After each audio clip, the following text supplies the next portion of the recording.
Hey guys, I'm going to go and talk about sensors right now. This will be a little supplemental video uh, that actually was sparked by somebody's comments on one of my other videos on, I believe, the maze or one of the mazes about using bumper switches instead of distance sensor.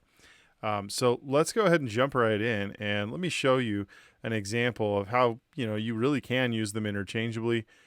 I just prefer the distance sensor in my experience. So I'm going to go over here and immediately go to, I know I'm going to need a control structure. I'm going to need a forever C block. Let me go to the drivetrain. I know my VR robot, the VEX VR robot, I think is a little slow. So I always run it at 100%. It's a little bit more fun that way. Note, you cannot go more than 100%. There's no such thing. It doesn't exist. 100%. That's it. You can only go 100%. Okay. I also want to watch what my robot does or have some sort of visual representation. So I'm going to drop the pen. Okay. Now, I'm just going to make a little vacuum robot, okay? So I'm going to say if else. So I'm going to say if it is not pressing a button, I want it to drive forward, or else I want it to turn a certain number of degrees. All right, so I'm going to go ahead and put in just a regular drive forward and turn right for certain degrees. Okay.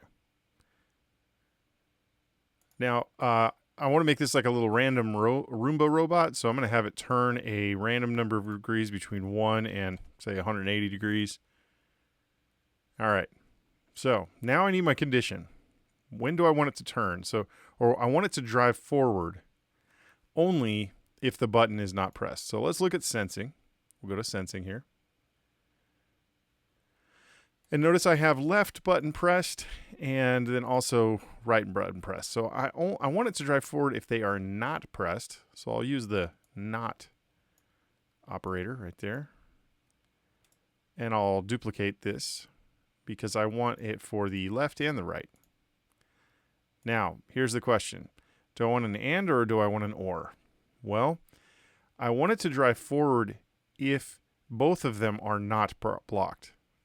So if both of them are not pressed, I want it to go forward, but only if both of them are not pressed. So it has to be the left button is not pressed and the right button is not pressed. And if either of those conditions are not satisfied, then I'm going to have it go to the else part of my if else.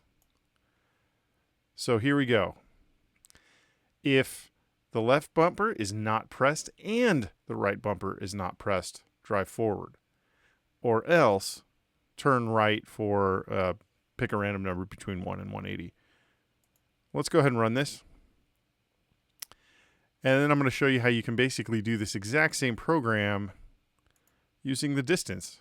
So there it goes. It crashed into a wall. Let's make this bigger. Yeah, there we go. And crashes into a wall. And so it hit the right sensor or the right bumper. It's going to hit the right bumper again. Oh, this time it's going to hit the left bumper. Yep. Okay. Working great. Now, let's say that you wanted to make a robot that wasn't going to actually like crash into stuff where the button didn't actually have to physically be pressed. Boom, it hit it, right? And boom, it hit it. And boom, it hit it again, okay? So, very easy. I'm going to set this guy aside over here. I'm not going to use that for right now. But I'm going to say greater than, or say, greater than. So I'm going to use the distance sensor. I'm going to say distance in millimeters greater than 50. And actually, I already know I'm going to need to do something like 200. And I'll push start. So if the distance is greater than 200, drive forward. Oh, it became less than 200, and you can monitor your distance right here. Ooh, less than 200. Ooh, less than 200. As soon as that value reads less than 200, it goes up and it jumps out and goes to that else part of the if else. and does the turn. Now, here's the thing. Let's say that I want to get a little bit more accurate. So let's change this to, say, 50. And then I'll start it. Now, it's going pretty good. When it's looking at something straight on, it's pretty good. Right here, I'm afraid it's going to hit. It kind of does. Ooh, and then it hits the wall, and it's dragging against the wall. And it's okay. So I like that distance sensor. Yeah, because it does a pretty good job if I'm heading straight onto something. I don't actually have to bump into it.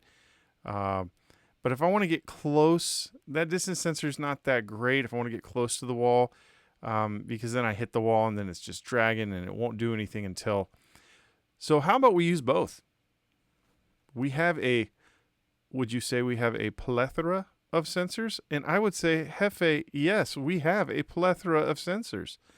And then you would say, but, do you even know what a plethora is? And I would say, no, I don't. I'm just kidding. That's from a movie. If you got it, you're awesome. All right. Anyway, so let's say that if the distance in millimeters is greater than 50 and the left button is not pressed and the right button is not pressed. So we'll grab another and. Here we go. And here we go. And this is going to start to look ridiculous because blocks take up a lot of space, unlike text. Look at that. It's kind of ridiculous, but okay. Let's see if that works. So I'd expect it to behave similar to the way it did right here. Oh, okay. Didn't touch it.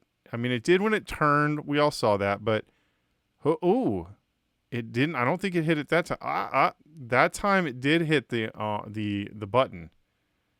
Ooh. So now all of a sudden our buttons are working and the distance sensor is working. So we're using all three of those sensors. I don't know about you, but I like that. I'm using more information from the world around me to make the robot do different things. All right, let's say that our robot can tell if the battery is low. And if the battery is low, then it needs to go and charge, right? Let's not worry about the charge part, but let's just say we only want this thing running for a particular amount of time before it goes back to its charging station. So instead of saying going for forever, I'm going to say repeat until our timer hits a certain time. So I'm going to say while the timer is less than, say, let's do 10 seconds. We need to go to sensor, timer in seconds. Now let's play it. Now I have a feeling, did I choose the wrong one? I think I chose. Yeah, timer, repeat until timer in seconds is less than 10 seconds. Well, it is already less than 10 seconds, so it's only going to repeat it while the timer is less than 10 seconds. So it should be true. It should be repeating this, but it wasn't doing anything. So timer in seconds less than 10 should be true. Okay, so this is a Boolean block. So it's going to repeat until that becomes true right there. Well, it started out as true. So I actually need it to be greater than. Sometimes I have a hard time in my mind getting it straight. There we go, 10 seconds. So it should work this time. Fingers crossed. Here we go. Yeah. Okay, let's watch this timer. We got 2 seconds, 3 seconds, 4 seconds, 5, 6, 7, 8, 9, and 10. And there you go. All right. So that's one way we can use that timer. Let's say we want it to run for 30 seconds. All right. Well, is there any other sensors we can add? We use the timer. Drive is done. I don't know about that one. Heading in degrees. driving degrees, those are all good. But the bumper, distance found an object, distance near an object, front eye is near an object. There we go. How about if front eye is near an object? Well, we could totally use that one. All right, we could say if while it is not near an object, just like this, if the front eye is not near an object, and we can also use this and again.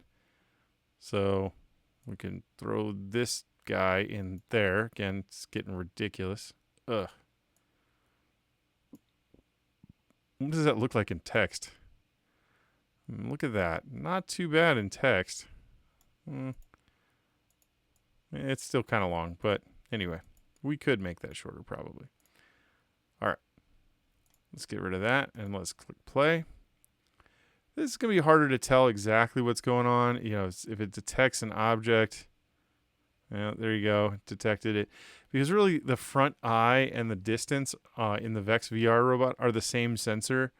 I think if it detects something within a certain distance, and we can use this little help button right here, and we'll go up to sensors and we'll click on front eye is near an object.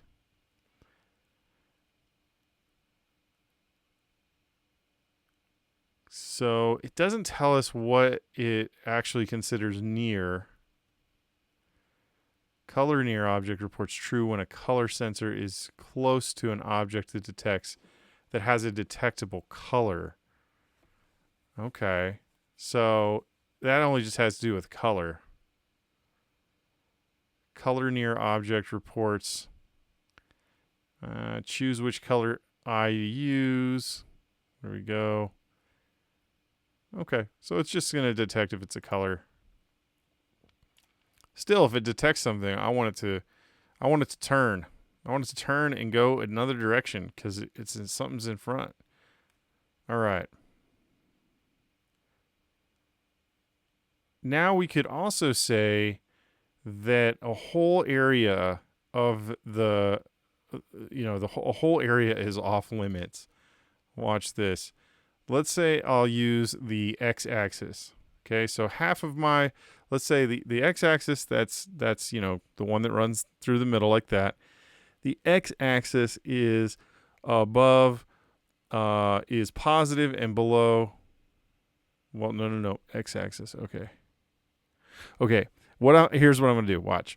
I'm gonna say if my robot goes over to the right side of the area of the field, I want it to stay on the left side only. So I'm going to program my robot so, hey, don't ever go over here. And so what I'll do is I'll say if the position in X, or the position of X, is greater than a particular amount, let's say is greater than 0. Oh, that's less than. Here I go again. How about position? If position X is greater than... Okay, my mind is working in like, is not greater than, is greater than, all this. All these down here are like knots, right? Distance is less than.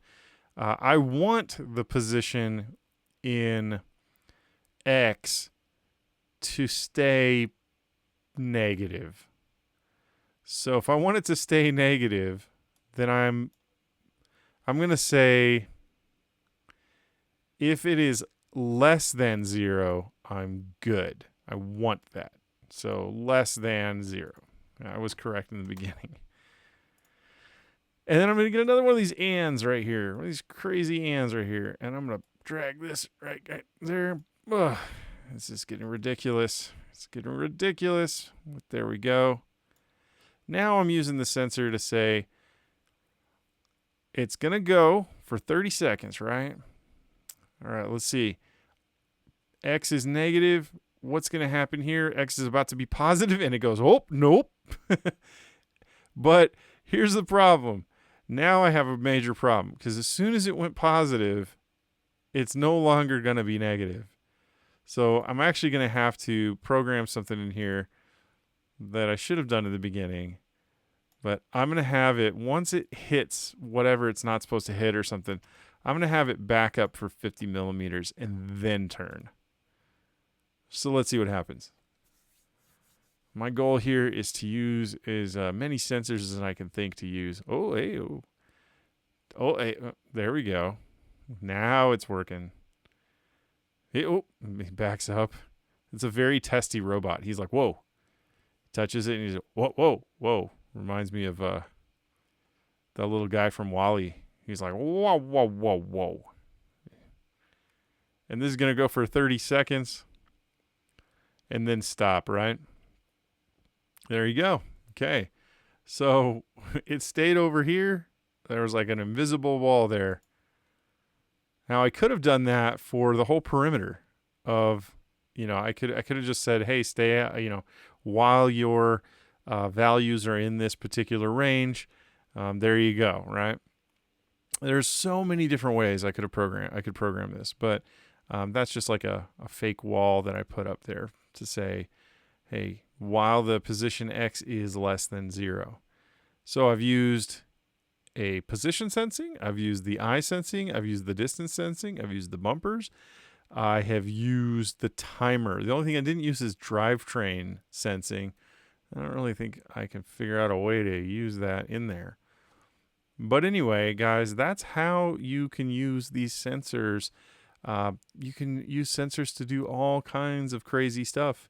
I've used the location sensing in a lot of my videos because I got to say it's probably my favorite. The fact that the robot can basically know where it is at all times is pretty awesome. But going back to what we were looking at earlier, and just to kind of recap what we're doing here, is we're using the AND statements to include a bunch of stuff to say, we want this and this and this and this and this. That's what we want. And when it's the and, they all have to come back true in order for that to be true. So if all of these come back true, so like not pressed has to be true. Position less than 0 has to be true. Distance in millimeters greater than 50 has to be true. Left button is not pressed, has to be true. Right button is not pressed, has to be true. And that's what we did. All these ands mean they have to be true. And if any of those things come back false, boom, it goes right to the else. And it backs up a little bit, turns for random, and then keeps going. And then, of course, all of that will keep going until while the timer is less than 30. And then, of course, after that, we could have it say, we could have a function where it returns to home and it charges, and then it goes right back into running for 30 seconds. Okay. All right, guys, that's it for this video. I hope you enjoyed it. Please, please, please make comments, make suggestions. If there's something that you want to see me do, if there's something you want me to do again, that's cool. I can make another video. So, all right, guys, have a good one.